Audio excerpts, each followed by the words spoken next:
390 days. That's all of the time Alejandra Salinas has left before her temporary protection from deportation provided by DACA expires. Sending me back to a country that I don't know, it's just inhumane. It's just inhumane. You can't separate me from my family where we grew up here. The U.S. is the only country Salinas has ever known. Her parents brought her here from Mexico when she was only 1 year old. Very, very emotional to me.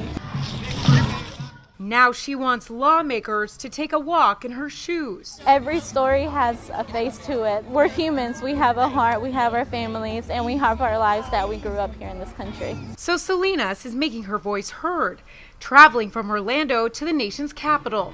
And she's not alone. No more deportation!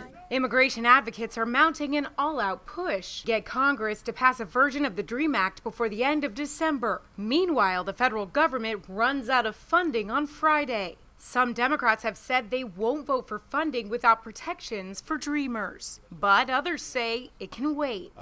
We all agree that DACA needs to be fixed. I think it ought to be a separate issue. We need to fix the broken legal immigration system we have, and while doing that, we can look at the DACA situation. I think we all agree on that, but it ought to be done separately from the spending process. Republican lawmakers have introduced legislation that would give younger illegal immigrants protections in exchange for long-term immigration reform. But Democrats say that isn't good enough. President Trump didn't need to take this action in the fall. He indicated he wanted to solve it. I've raised it with him personally at the White House. It's time for them to engage and solve this problem. Right now, at the time we're considering government funding, is a good time to do it.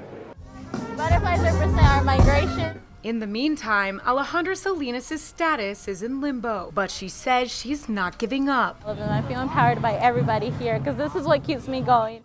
In Washington, Samantha-Jo, New York 1.